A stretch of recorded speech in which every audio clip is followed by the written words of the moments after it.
Chapter 8. Otto Malvinus. Across the canyon from the Fox home, rows of houses were set into the hillside.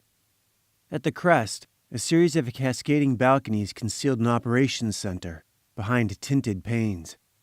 By their dress and bearing, it was clear the occupants were field agents of the highest caliber. All but one. To describe Fifth Gate citizen Otto Malvinus as portly would do the man a disservice.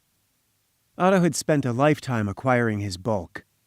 Weighing a stout 370, he boasted of being as wide as he was tall. Upon learning of the Project Epsilon failure, Otto decided to visit the Fox homestead. He was intrigued by the pipe dream of the MCX and felt that technological breakthroughs were best intercepted early. As the owner of the parent company that had recently purchased Washington Security, Otto had come down with his bodyguard to inspect the operation. He and Bell had arrived late in the evening, after 11, and now stood in the central command room with Captain Faulkner. The captain explained that the house was filled with surveillance equipment and long-range suppressed weapons, all controlled by a master switchboard. He pointed out that the recording drives were backed up to double-blind positions. Plus, the DoD had vetted all personnel to ensure competence and loyalty. Malvinus had many questions for the captain, and it was clear the officer's patience was being tested. Bell asked permission to step outside for a smoke and left the command center. A young sergeant monitoring the surveillance screens interrupted the captain and Chairman Malvinus. He pointed out the arrival of a large truck on the street between the command post and the client. It touched down, and 3 armed operatives stepped from the back of the truck. Upon sight of the operatives, the command post came alive with activity, surveillance systems delivering high-contrast images of the mercenaries making their way across the canyon toward the Fox home. Otto smiled with excitement. "What happens now?" he asked. "Now it gets fun," Captain Faulkner replied, smiling for the first time since Otto's arrival. In the glass-walled home across the canyon from Dr. Fox, Captain Faulkner designated Chief Warrant Officer Lee and Sergeant Buckner to suit up and intercept the mercenaries. The other agents at nearby monitors called out relevant conditions as Buckner and Lee pulled on their armor. Fully equipped, the 2 soldiers stepped out onto the main deck of the home. Lee snapped down his visor and triggered the uplinked displays and data feeds. With the enhanced optics, they could see the enemy across a dozen spectrums as they moved toward the Fox residence. Lee and Buckner crossed the deck, strapped in, and released their ropes. They vanished over the railing, moments later reaching the ground, several hundred feet below. The canyon floor was spotted with homes. Backyards overflowed onto narrow strips of unclaimed municipal property, all of which butted up against the forest preserve. Lights were out, most families fast asleep. Inside the command post, on the flickering screens, Faulkner and Malvinus watched the images of Lee and Buckner as they chased down the interlopers, closing the gap as they came down the hillside. The group of intruders had reached the other side. As the ground became steeper, they slowed. Captain Faulkner stood next to Otto as the surrounding agents relayed details to him. From their place in the command center, these 2 men could see nothing through the glass walls. It was the monitors that tracked the participants from dozens of angles and across several frequencies. The mercenaries continued to advance on the Fox residence, oblivious of their imminent discovery by Lee and Buckner. Captain Faulkner cracked his knuckles in anticipation. Bell returned to the command post from his cigarette break. Faulkner sniffed the air. Burnt oil and carbon, the signature of a recently fired weapon. Bell raised his handgun and shot Captain Faulkner in the face. The suppressor reduced the sound to a cough. As Faulkner's men pulled their weapons, Bell shot each of them in turn. Surrounded by dying agents, Otto licked his lips in satisfaction. Right on schedule. Bell then raised the weapon on his employer, who had just enough time for expressions of both shock and indignation to flash across his face before Bell fired 3 times into his chest. Otto fell. In the kitchen, Bell opened cabinets. He grabbed a bottle of lighter fluid and jerked the stove from the wall. He disconnected the gas line and opened the valve. In the living room, Bell doused the bodies and equipment with the fuel. He balled up a piece of paper and covered it. He knelt beside Otto as the large man choked on his own blood. Bell stuffed the paper into Otto's mouth and lit an edge. The flames ran across the chairman's oil-soaked skin and clothes. The fire engulfed the handmade silk and leapt to the floor to dash across the room, up the legs of the couches and surveillance terminals. Soon the entire post was alight. Bell was halfway down the hill before the gas bleeding out of the kitchen reached the living room. The sound wasn't an explosion, but rather a whoosh, like a jet engine igniting, illuminating the canyon. Finished with his noodles, Ross paid for the meals and strolled through the front door, out onto the street. The agents hadn't even tried to blend in. As Ross exited the restaurant, their heads rose in unison. In the crowd of people, all the hustling to get home for the evening meal, only they were standing still. As he stepped out, only they noticed him. Ross smiled. He stepped into the busy thoroughfare and made his way toward the closest man. The agent stepped forward, raising a hand as Ross approached. Ross closed the distance with a quick blast to the agent's throat. He collapsed toward the nearest building. Ross continued to move with the crowd as the two following men rushed to their comrade. Once out of sight, Ross took the first corner into an alley and burst into a sprint. A block later, he glanced behind. Only one man followed. Ross made another corner, used a dumpster to jump up to a fire escape. The agent didn't round the corner until Ross was cresting a 3-story rooftop. Ross sprinted for the far side of the roof. He quickly found a sign he could use to get back down to street level, and his last view of the rooftop revealed his pursuer coming up the other side. The agent fired twice, but Ross was already below his line of sight.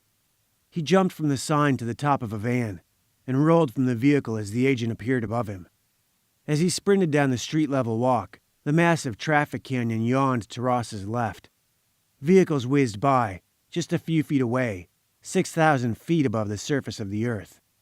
Ross reached a taxi stand and heard the agent shouting into a communicator behind him.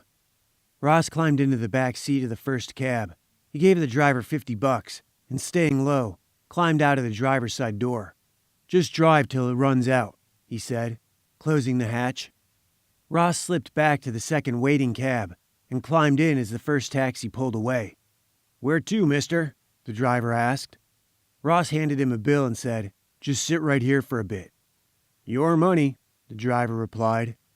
Ross watched as the agent sprinted up the row of taxis and predictably climbed into the first one, his. Ross held his weapon on the winded Fed. "Oh, what the shit?" the agent heaved. "You tell me," Ross answered. "You're not going to shoot me," the agent said. "Why not?" "I'm a federal agent." "You got any ID?" Ross asked. The agent rolled his eyes. "How about a warrant?" Ross asked. The agent remained mute. "Out," Ross said. "This is me getting out."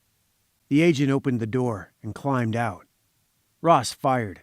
The bullet ripped into the federal agent's knee. As he fell backward, he closed the door, saving Ross the trouble of doing it himself. Ross gave the driver a destination, and the agent had enough time to punch the window before he went down, and the taxi pulled out. Ross was impressed with the kid's stamina. Despite the wound to his leg, he managed to keep his feet for a few seconds. Impressive. Chapter 9. Not So Safe House. The cab landed in a run-down section of the industrial district. Ross hadn't taken any great pains to see that they weren't followed, but he hadn't spotted anyone either. He tipped the driver handsomely, and the cab pulled out, accelerating into the darkening Angel City sky. Ross noticed no drifting transports, no one seemed to be watching or following, and he proceeded along the parking ledge until he made a turn, taking a route deeper into the district. He soon reached an unmarked door on an unnamed street, more of an alley, really. He hadn't caught even the slightest hint of a tail. Ross reached out to the knob, and it turned easily under his grasp. Already unlocked. He opened it and stepped inside. Even in the darkened apartment, he recognized National Intelligence Director Stanwood. He stood with his deputy, Von Kalt, and a third agent. An unseen man hit Ross in the head with what felt like a brick, but was most likely a handgun. When he woke, he discovered he'd been duct-taped to a chair. Von Kalt was lightly slapping his cheek. Stanwood stood nearby. Ross laughed, snapped the tape securing his right arm, and grabbed Von Kalt by the throat. With a mighty effort, he headbutted the deputy director in the face, breaking his nose. An electrical jolt to the base of his skull stopped Ross cold. The duct tape was replaced with metal cuffs, fished from Ross's own gear in the safe house. This time he was splashed with water, from well outside of arm's reach. If you think your friends are going to save you, think again. I'm not the one who needs saving, Ross answered. Stanwood produced an arrest warrant and pointed to Ross's name. You see that? Kelton Ross. It's your name right there. So instead of wasting everyone's time, why don't we jump ahead to the part where you tell me what I want to know? Ross spit at Stanwood. Stanwood nodded to the agent standing behind the major, and another electric jolt was delivered to his wet frame. Fuck you, Ross answered. Von Kalt stepped forward with a left jab, followed by a haymaker of a right, catching Ross square on the chin. They all heard Von Kalt's fist crack. The sharp intake of breath confirmed a cracked knuckle at the least. Ross laughed, prompting another jolt of electricity to his spine, prolonged this time. Ross pushed the energy into his wrists, using the taser to fight the cuffs, maybe loosen them. He laughed the whole way through. Stanwood gestured for the taser agent to step back. Cut his shirt off. Von Kalt, nursing a sprained finger from punching Ross's hard head, handed Stanwood his huge tactical buck knife. Stanwood rolled his eyes but took the knife. Here's what I don't understand, he said, as he cut the big man's shirt off. You're a decorated veteran. They still tell stories about you at Quantico. You're the knight in shining armor. Rescued ex-President Stagwell's daughter single-handed. Took 3 bullets on that one, didn't you? You're a goddamn legend, Stanwood said. He finished with the shredded shirt and stepped back. But what is this? He asked, pointing to a spot on Ross's stomach. I read your file. You were shot here, here, and here. But there's no scars. Stanwood drew and fired, the bullet ripping into Ross's stomach. Ross coughed and smiled, blood on his lips. He was farther back. Across the room, Stanwood raised the gun and pointed to Ross's tattoo. There's nothing about any tattoos in your file. How could a major in the U.S. Marine Corps get something like that redacted from his file? I wonder. Maybe I'll have to take it back to the lab for further investigation.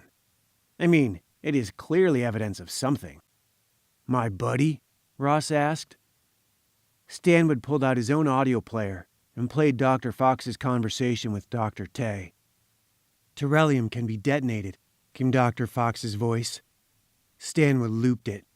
Terrellium can be detonated, Fox said, over and over. Stanwood stopped the player and stooped to Ross's eye level. Why don't you tell me about this latest episode of treason? Ross said nothing. As we speak, federal officers are raiding the good doctor's home. Then what do you need with me? Ross asked. Stanwood looked at his smoking weapon. You didn't get a warrant on him, did you? Are you going to call it some sort of training mission when it all goes south? Are you hoping your agents don't finger you when Fox gets a hold of them? You're right. The Attorney General refused to sign the warrant. But that's just a temporary delay. I will take possession of my chronics within the next few hours and drop it in a deep, dark hole. Then you and your gang of thugs will never threaten this republic again. Ross spit out a mouthful of blood. You're the threat, Stanwood. And now that I know it's you behind all this, I will see you dead. Therein lies the rub, Major. I'm not acting alone. And besides, threatening a federal officer is an act of treason, a capital crime, even for a Marine Corps officer. You can't hurt me, Ross said. Stanwood smiled and handed Von Kalt the knife. Von Kalt set down the ice he'd been holding on his damaged hand and took the blade. He flexed the hand, but he didn't have the necessary mobility, as it had swollen up nicely. I guess I'll have to do this with my left, then, Von Kalt said. Too bad for you, chum. Do your worst, Sally, Ross taunted. Von Kalt set about removing Ross's tattoo with the knife. Lee and Buckner had already noticed a distinct lack of response from their HQ. Several systems had gone offline, short-circuited by the oil and flame. When the residents ignited, the fireball confirmed their worst fears. The 3 soldiers ahead of them broke formation. The center man turned around and began to advance, coming back downhill. His comrades moved to the flanks. They had the high ground, Tactics 101. Buckner and Lee had been betrayed and were now outnumbered, at least 2-1, with hostile forces in front and behind. Emergency fire systems kicked on in the command post, evacuating the oxygen through a vent in the roof, producing another bright fireball. Inside the building, the remaining flames were extinguished with automated blasts of foam. The canyon faded into darkness again.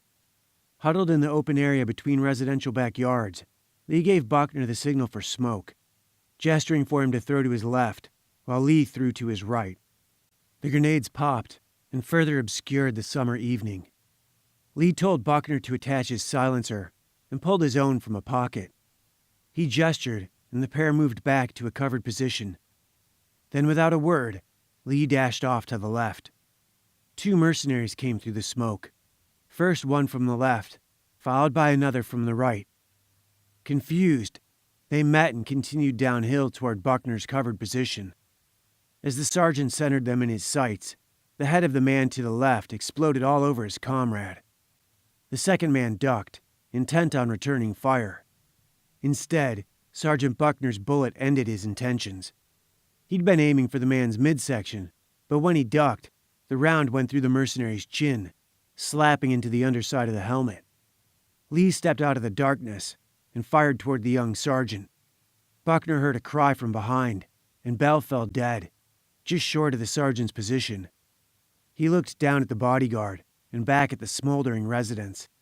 While Buckner kept a watchful eye out for the unexpected, Lee dashed over to Bell and rolled the dead man onto his back. After a cursory search of the mercenary's pockets, Lee discovered Captain Faulkner's access card.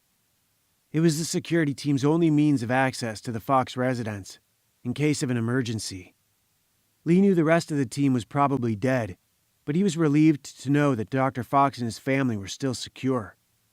The 3 commandos represented little actual danger. They were bait. Standard devices couldn't breach the exterior of the home. Without the inside man and Faulkner's card, there was little real threat to the family. A suppressed shot rang out and slammed Buckner to the ground. Lee rolled back against the garage. He snapped the card in half, stomped on the pieces, and fired on the plastic bits, just for good measure. Lee scanned for the remaining mercenary and wondered why they hadn't pulled out big money on this job. He'd been afraid of facing down advanced biomechs, but these were just regular guys. He felt cheated. Buckner groaned from the manicured lawn. Lee was grateful that at least the mercs carried suppressors. He wouldn't have to worry about curious homeowners investigating the sounds of gunfire. He scanned the hillside again, but couldn't pinpoint the shooter. He leapt forward, grabbed the wounded sergeant by his belt, and dragged him to cover. The canyon remained quiet. Buckner woke. He pulled off his helmet and fingered the burnt hole where the incoming round had ripped through the cloth cover before striking the bulletproof composite, knocking him senseless. In the distance, they heard the approaching sirens of the emergency crews, dispatched to the ruins of their command post. Buckner relaxed against the garage wall, rubbing his neck. Lee placed a call to corporate, downtown. Chapter 10. Decisive Recall. It took Von Kalt almost 20 minutes to cut the skin from Ross's shoulder, using his clumsy left hand. He hadn't been careful. He'd peeled the skin of the arm and shoulder back and removed it, laying it flat on a nearby countertop. Ross realized he must have passed out at some point, but his senses were coming back. He could hear Stanwood arguing with someone outside. It was Croswell. Stanwood was arguing with Secretary of Defense Croswell. Ross laughed. He's come to rescue me. Oh my God, how adorable. One of Stanwood's deputies was yelling now too. Ross heard a sharp crack and a stifled cry. "This is between me and the director. If you get in my face again, I'll shoot you," Croswell said. Holding a position usually reserved for civilians, Croswell was a heavily muscled veteran of 3 wars. He was gruff, surly, and couldn't be rushed into anything. He was known for going against the grain, just for the hell of it. He helped the little guys and kicked the big guys in the shin, and laughed about it all the way to the bank. Stanwood was Croswell's complete opposite, both physically and personally. He was lean and wiry. He tended to strike as soon as conditions became favorable, and the concept of mercy was alien to him. He was Caesar to Croswell's Pompey, the embodiment of ambition, as opposed to natural talent.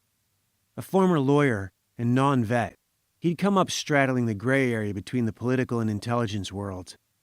After school, he'd been employed by all the strategic think tanks at one time or another. For the second half of his career, he'd served as Senator Miller's right hand. That had led to the pocket of the last intelligence director.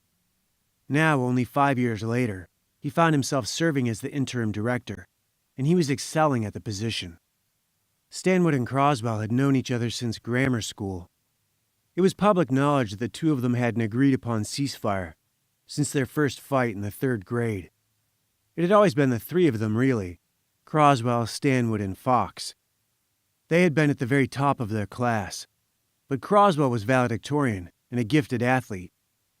Croswell and Fox had been closer, while Stanwood stood alone. Fox had plenty of natural ability, but no interest in athletics, and could have beaten Jim's GPA with his eyes closed. Instead, throughout high school, he'd been tackling world-changing medical breakthroughs. He only stayed in school because it was easy, and the girls were beautiful. Von Kalt moved over to the door, peering out through the small tinted window.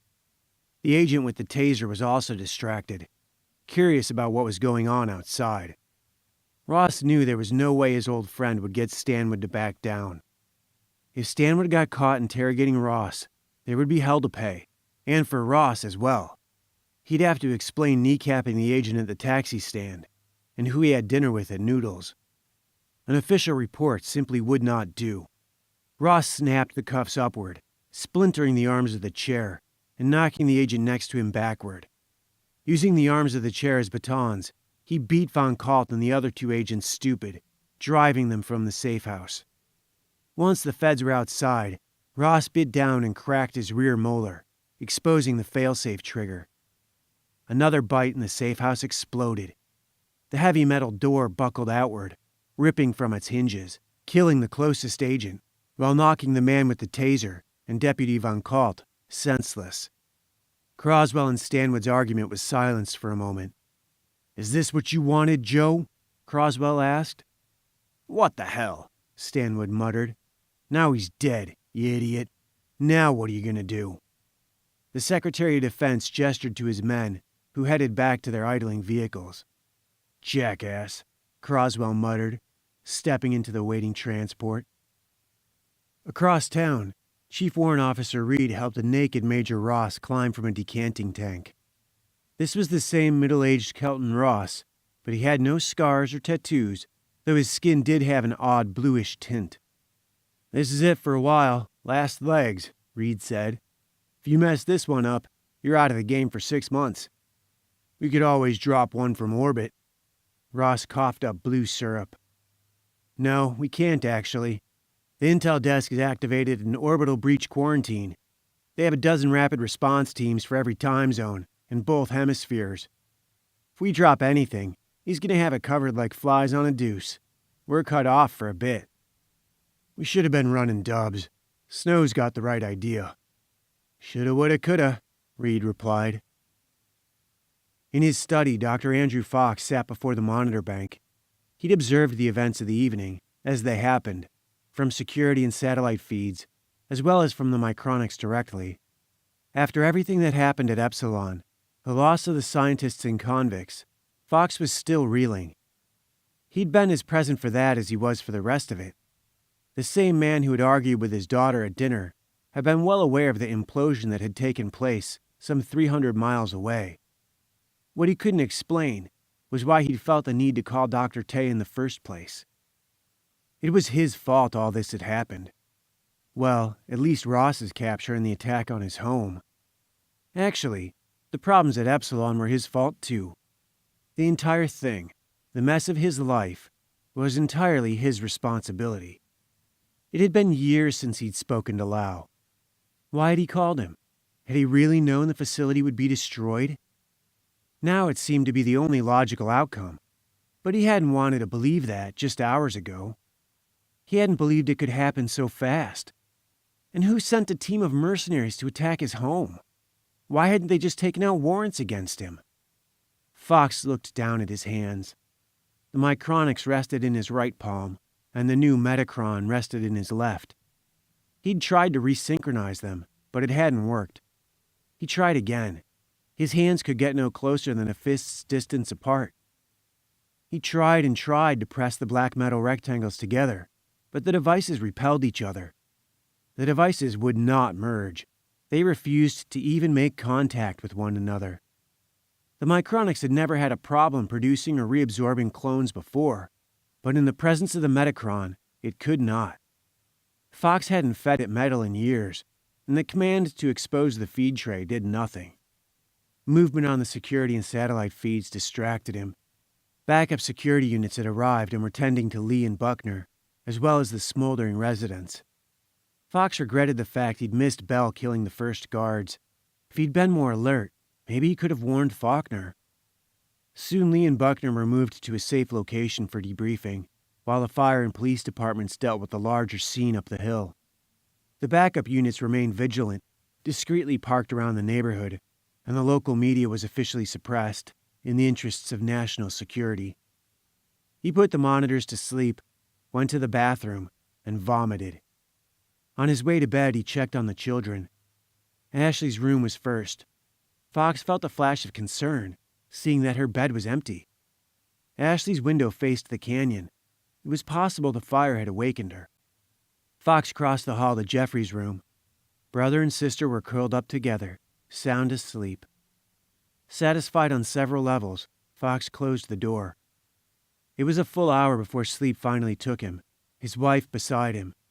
He held the Micronics nestled in his palm. The second prototype, the Metacron, lay on the nightstand. Chapter 11.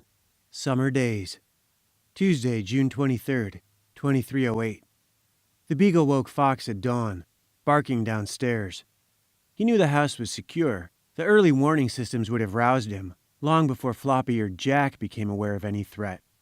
Down the back stairs, Andrew found Jeffrey and Jack nose to glass, staring out through the glass panel doors, into an earthbound cloud bank. The house was enclosed in a dense fog. Jack was probably barking at nothing, but the black rectangle warmed under the doctor's anxious grip. Across his mind, the security displays filled his visual awareness with data. It was clear that the house was secure. All the doors and windows were sealed, and there were no heat signatures revealing recent human activity, other than those of his family. The house had undergone extensive security retrofitting. It was watertight and structurally reinforced. The sort of explosive necessary to breach it would also destroy it. So if something were to go wrong on that scale, there would be little advance warning.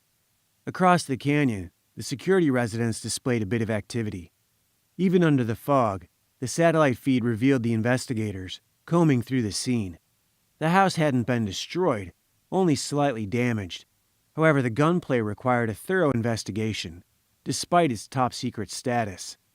Over the Micronics, Dr. Fox located his replacement security teams, parked in strategic locations on nearby roads, and drifting along with the local Angel City traffic. Feeds from local satellites and municipal alert units all flowed to the Micronics. It was beyond undetectable. It was unsuspectable. How could these nitwits suspect something they'd never heard of, never imagined? Fox laughed. Jeffrey looked up at his father. Dr. Fox blinked the Micronics menus and pallets away and looked back at his son. He smiled. Behind them, watching from the stairs, Ashley gasped, staring into the fog. Anna was with her, sitting on the step next to her daughter. The fog before them looked so thick, the windows appeared to be frosted. Yet it billowed with a heavy texture, and something dark flashed just beyond their ability to make it out. Jack barked. A bird struck the window. They all jumped. The family watched the heavens pass by as birds played the role of angels, fluttering through the clouds as they journeyed to wherever clouds and birds lost in them go. As the day grew brighter and the sun continued to rise, warmth penetrated the heavenly vapor, and it vanished. Within a few minutes, breakfast was ready, and the backyard was visible again, covered with the dewy remnants of the clouds. The sky grew dark, and as the family ate, it rained. Ashley's Journal, Tuesday, June 23rd, 2308. Something woke me up last night. I don't even remember sitting up. That was how I woke up. One of the houses across the canyon was on fire, the house with all the windows. There's something strange about that place. The way the windows are. In the afternoon, it looks like a face. When the windows were on fire, it looked like it was growling at me. In my dream, I saw the long white cords in the deep dark place again, with those huge knots in them. The knots were made of pain. Jeffrey talks in his sleep. Thursday, June 25th, 2308. All over the city, people rose and prepared for their day. Yet somehow, today was different.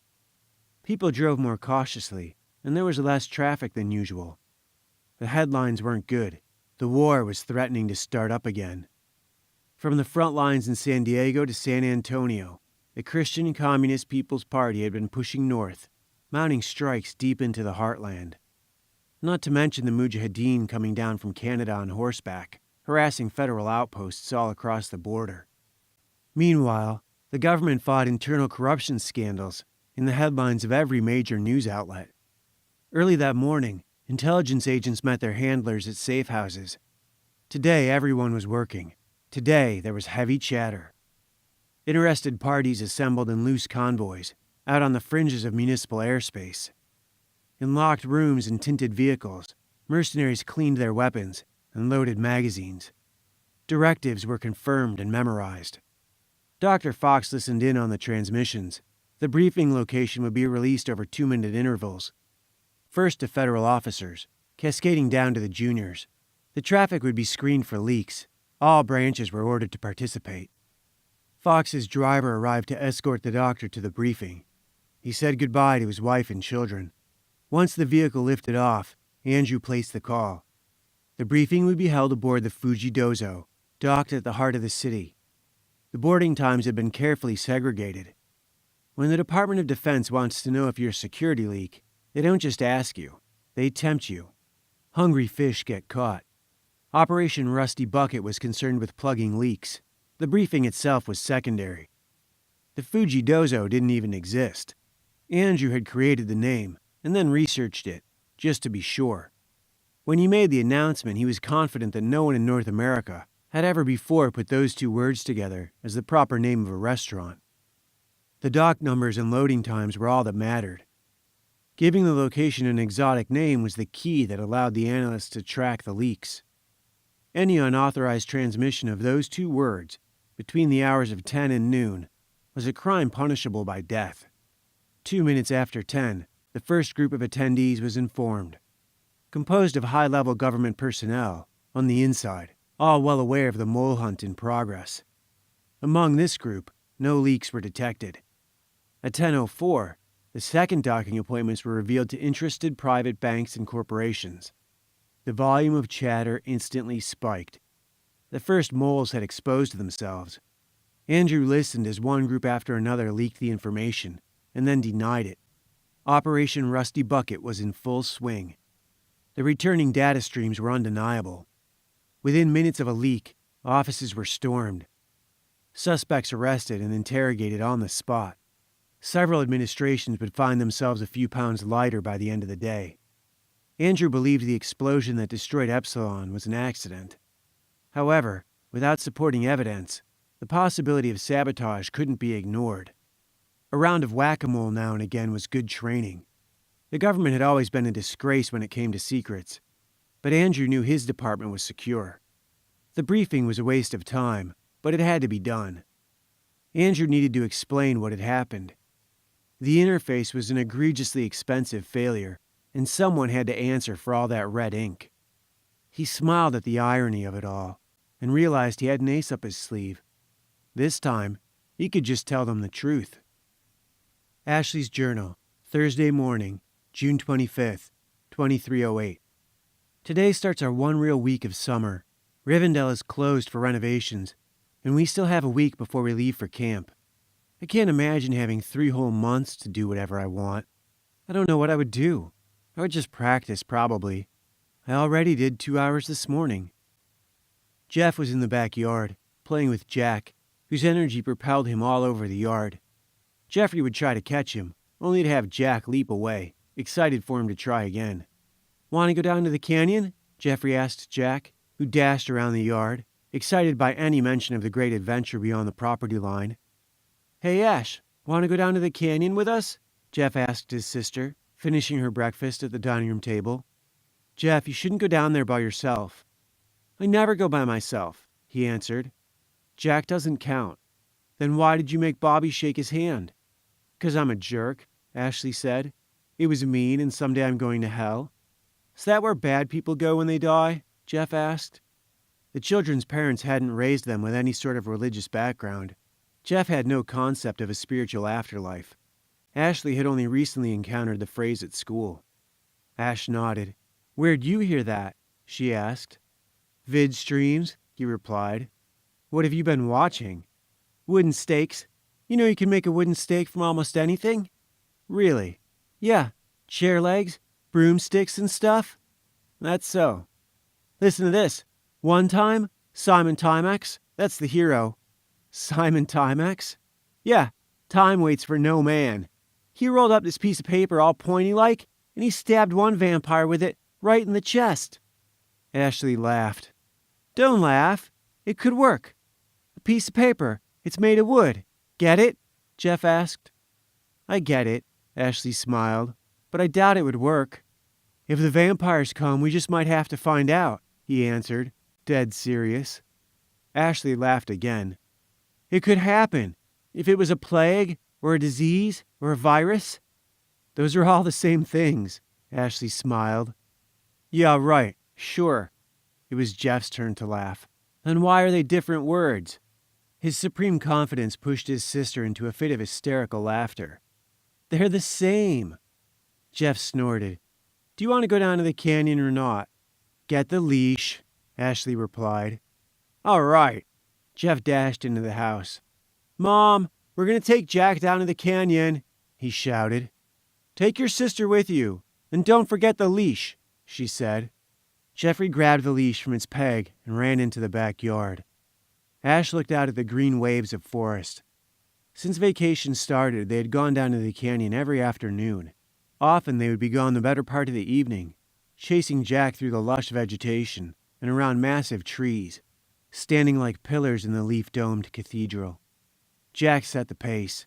Once off the hated leash, he couldn't be corralled until he was exhausted.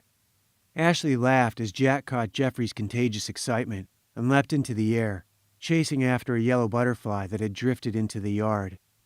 Come on, Jack, Jeff said. The puppy licked his face as Jeff slipped the choke chain over the beagle's head, where it rattled against his collar. Then the boy and his dog were running down into the canyon. Ashley followed her brother and Jack from the yard, down the path, and into the overgrown wilderness. Chapter 12. Rudolph von Kalt. Director Stanwood's office was large, with a low ceiling, on the 24th floor of the Federal Building. The furniture was government special, but tastefully selected. Von Kalt paced back and forth across the room. Do you mind? I'm waiting for a call, Stanwood said. Von Kalt continued pacing. You've let everyone else take a shot at him, and you've got me sitting on the sidelines. Stanwood answered without looking up. It's not a very compelling argument for anything you might want. You employ me because I have a specific skill set, and yet I'm not being utilized for those skills. Either get me in the game or trade me to a team that needs me. Feel free to speak plainly, Stanwood said. You pay me too much to bullshit you. Very well. First, this is not a game. Second, you are not on a team. You work for the Republic. You do not get to play or participate. No one cares if you feel useful or utilized, and I could give a damn about your personal growth. You are here because I want you here, and if you have an opinion I'm interested in, I will give it to you. Stanwood smiled. Von Kalt scowled. I'm a field commander, not a bodyguard. All I do is stand around and watch you make mistakes all day. Whatever this is about, it's not going to end the way you want it to. From my perspective, things are a bit more complex. The actions I take have far-reaching consequences. Bullshit. You just like to think that when you stomp your foot, the entire jungle trembles. I see you, running all over town, trying to keep your dominoes facing the right direction. You're asking for permission from people who can't afford original thought. Talk about herding cats. Please, enlighten me, Stanwood replied. You've let this get personal. You're not doing what's best for the country or the people. You want this Fox character to know it was you, and you want him to know it was sanctioned. No one wants to crawl out on that limb with you. They won't sign a warrant. No, maybe not. But without a warrant, no one raises a hand against him. Do you understand? Stanwood asked. Von Kalt turned away. There will be a warrant, Stanwood asserted.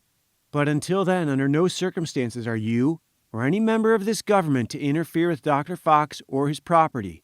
Not unless he sees a signed warrant first. Am I making myself clear, Deputy? As a bell, sir. I didn't mean to suggest anything inappropriate. I'm just saying, you would be within your rights, and no one would question you. We've still got the beachhead at his back door. Him most of all. Do not activate the Dunkirk until I give the order. What was this fumbled bit with Washsec? No one was supposed to die. Or better yet, if you're going to kill 6 people, get something for it. The appropriate message was sent, Stanwood replied. Von Kalt rubbed his damaged ribs. Malvinus was an idiot, and he deserved what he got. He had no idea what he was caught up in. Those mercs he hired were third-rate at best. He couldn't have possibly expected one of Fox's guardians to break ranks over that. You're sure they exist? Stanwood looked his deputy in the eye. Oh, they exist, Rudolph. They exist. Stanwood gave the soldier his full attention. Let me ask you something. If you had the power, the resources, and expertise to craft Terrellium small enough and pure enough to give an individual the power of flight, would you give that up? If you could make yourself invisible, is that something you would abandon because the licensing date on your federal guidelines expired? Would you disband the team that manipulated that technology just because of some arbitrary ruling by a bunch of disconnected bureaucrats? Hell no, Von Kalt answered. Even though it would be an act of treason? Stanwood asked. It wouldn't, because I'm a patriot, Von Kalt replied. That's what Fox thinks too, and once I have the warrant, I'll show him just how wrong he is. Aren't you afraid he'll send some invisible assassins after you? I've got you here to protect me. Von Kalt laughed. Let's see if we can stop him before it comes to that. You really think he can do all that? Von Kalt asked. Detonate an entire city like that? You saw the footage. Do you think he can't? Stanwood countered. Yeah, well, it may not be something he can repeat. Even if he can't do it right now, do we just wait around for him to figure it out? Stanwood asked. If you want to get really cynical, if this is a psychic ability, then theoretically if this man has a migraine or a fit of violence, Angel City might cease to exist. That is not a threat I'm willing to tolerate. Jeffrey couldn't keep up with the rambunctious puppy. Jack raced down the hillside, only to return to the children at full speed. Upon confirmation that Ashley and her younger brother were following, Jack would again explode down the path. Jeff thought the puppy was hysterical. A dog barked in the distance, and Jack replied, accelerating out of sight. Ash looked at the leash in her brother's hand. That's not doing us much good, is it? The leash is for when he's tired, Jeff explained, between great gulps of air. Is that how it works? She replied. Yeah, when it's time to go home, that's when we use the leash. Remember? Ashley did remember, despite her younger brother's constant reminders. Last week he'd talked of nothing but the puppy and their forested adventures. Jack also seemed to appreciate the space to run without breaking things. During summer vacation, the canyon's natural abundance of hollow glens and hidden corners grew crowded with bored students. Hoverboards could be raced at top speed, while forts were assembled and defended. The canyon was both a place to hang out and get lost. The forest ahead was spotted with neighborhood kids. Ash knew most of them. She recognized some of the kids closer to Jeff's age near an old tree, hunting lizards and bugs. Jeffrey chased Jack down the trails, laughing in response to barks of excitement and breathless endurance. Ashley watched as the dog ran circles around her younger brother. Jeff had long since given up the leash. Ash had it looped over her shoulders. A group of fourth graders were engaged in a reconnaissance mission. Decked out in makeshift army uniforms, they crept across the overgrown canyon floor, camouflaged and determined to remain unseen. As none of the older kids were looking for them, success was a matter of opinion. If the bigger, meaner kids caught on to a stealth mission in progress, steps would be taken to foil it. Big kids enjoyed nothing more than ruining a little kid's day. Capturing and torturing would-be commandos ranked right up there at the top of the list. A couple of kids Ashley's age, Doug and Jamie, hid along the path that Ash and Jeff came down. Jack dashed past them earlier, but he hadn't noticed them, and they stayed put. Ash and Jeff followed soon after Jack, who'd run back and forth past the camouflaged pair twice now. Jeff also marched right past the hidden commandos. Ashley had noticed them sometime before, and as she passed, she winked to them, her ocean blue eyes dazzling, reflecting shards of glittering sunshine. Doug and Jamie were both intoxicated with Ashley. She was the prettiest girl in the neighborhood, and the coolest, too. When she smiled, she meant it, and they couldn't help but be in love with her. Ashley caught sight of older kids overhead, doing tricks on their kiteboards. A kiteboard was just a more powerful hoverboard with a sail mounted to it, making the device that much more maneuverable. Ground-bound, hoverboards required a hard surface to push off from, and couldn't maintain more than a few feet of air. But kiteboards, with their powerful gravity discs, could ascend to higher elevations. During the summers, the open sky of Angel City was teeming with kiteboarders. They raced through the clouds, doing loops, barrel rolls, and corkscrews. When she watched, Ashley desperately wanted one. Yet somehow, outside the canyon, she always found herself focused on ballet. Chapter 13. King's Q&A. Thursday, June 25th, 2308. Dr. Fox and his pilot, Kendrick, drifted through the brunch hour traffic, after the early morning swell and before the lunch chaos. Hovering several thousand feet above the earth, they drifted with the magnetic current supplied by the nearby freeway cable, hanging from its place in the urban net. The light tapping on the hatch was still surprising, despite years of working with the hair-raising technology. Neither Fox nor Kendrick could make out the presence of anyone outside the vehicle, but Fox popped the hatch anyhow. The air at the threshold of the vehicle blurred for a moment, as if trapped above the sand on a hot day, but then the blur was gone and the hatch closed, without input from either Kendrick or Fox. A moment later, First Sergeant King twisted the dial on his belt and blinked into view, sprawled across the back seat. "Howdy, fellas. How's Trix?" "Trix are good. How's Rosie?" Kendrick asked. "Exhausted as usual," King replied, laughing. "You're early," Fox said. "I didn't expect you until we docked." "Yeah, well, you know," King laughed.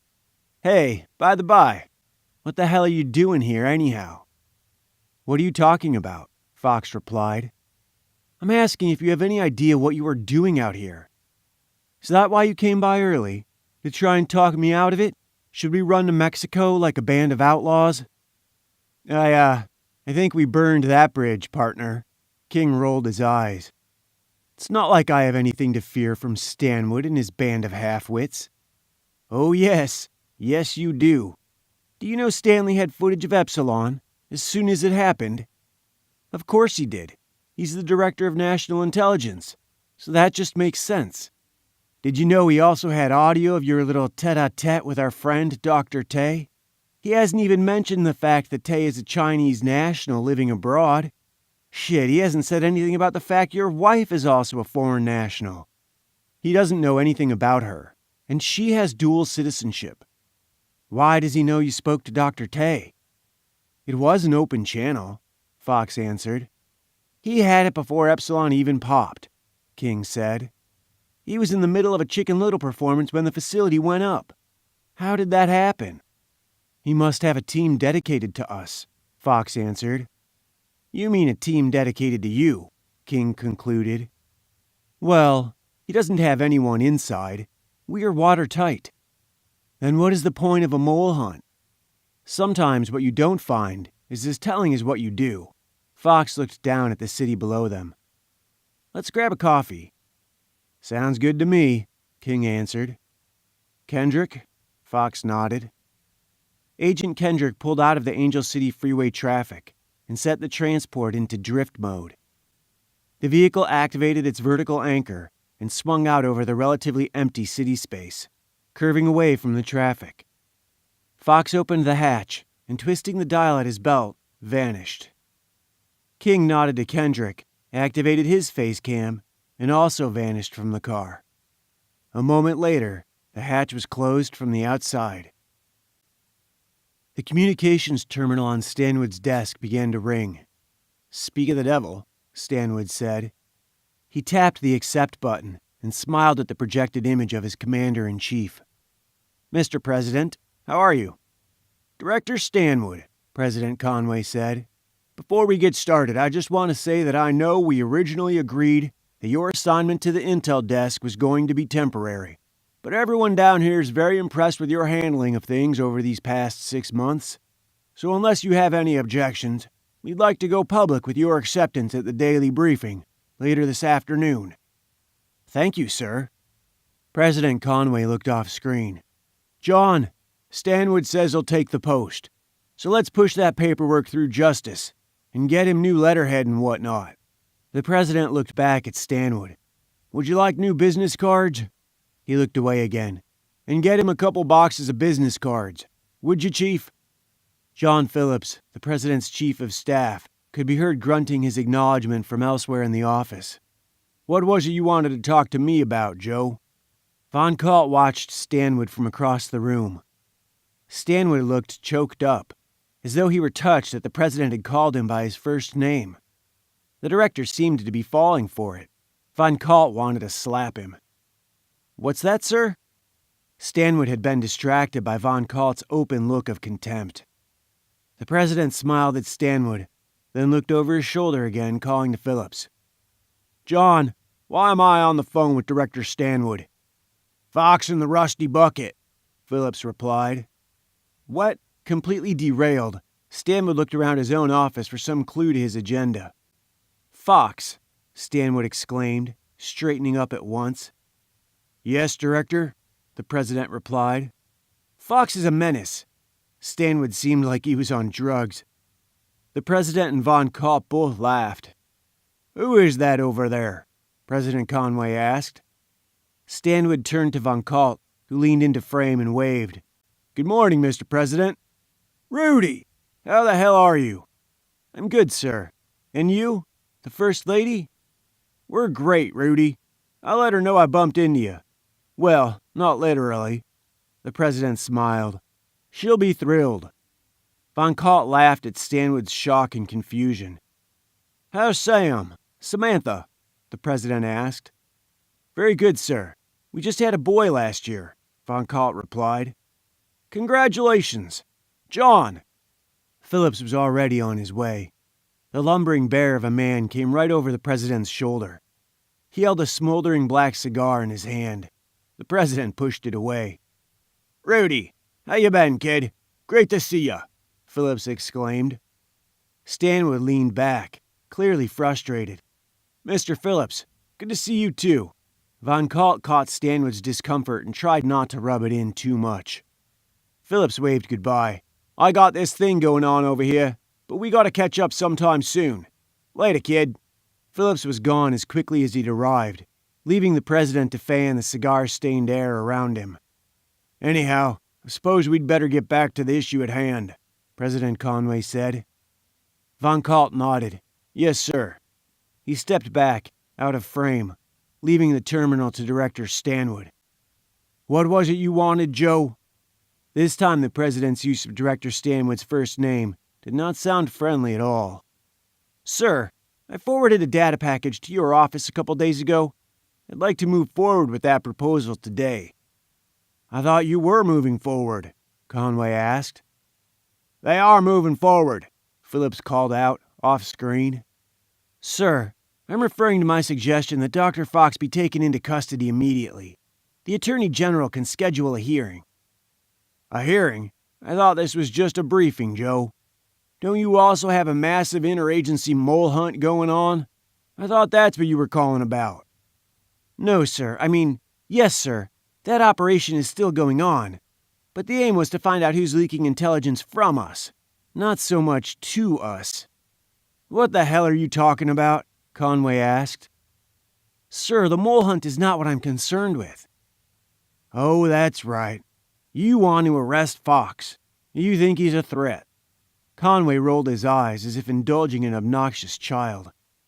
Sir, I believe that allowing Dr. Andrew Fox into a room with almost a dozen of the country's most influential lawmakers could be a disastrous mistake.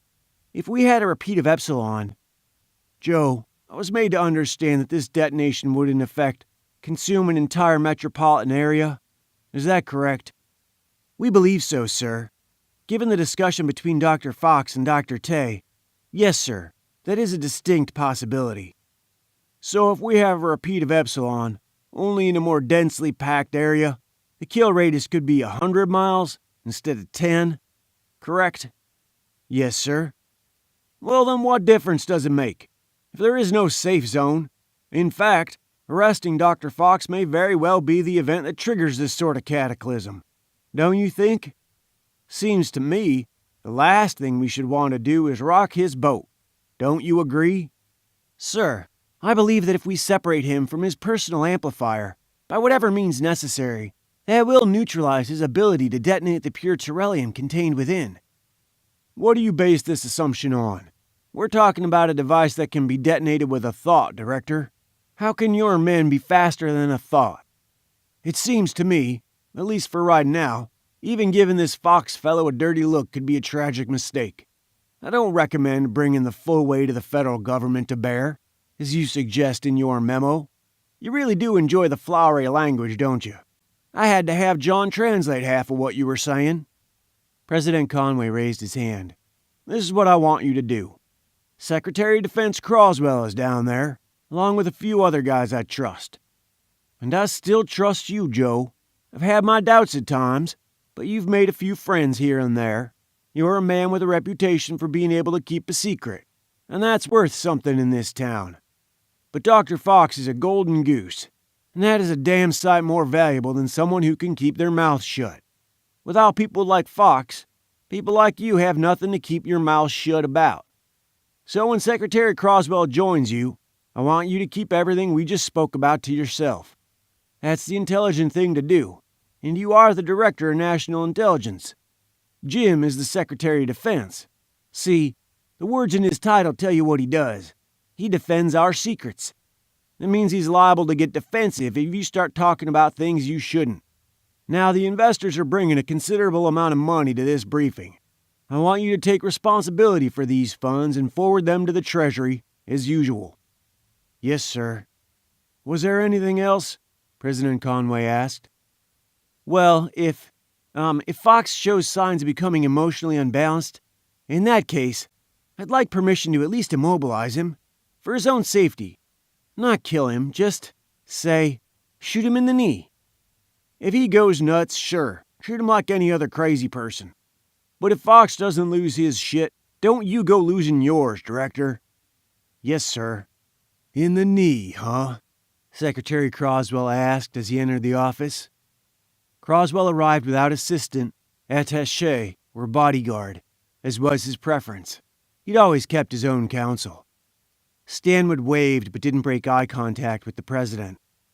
Hiya, Jimmy. Keep this joker in line, will you? President Conway called out, having heard Croswell's voice. My pleasure, Mr. President, Croswell answered. Thank you, Director Stanwood. President Conway gave a backhanded wave and switched off his terminal. You're a real piece of work. You know that? Croswell said, shaking his head. He took a seat on one of the two facing couches in the less formal section of the office. Stanwood sighed, but didn't answer.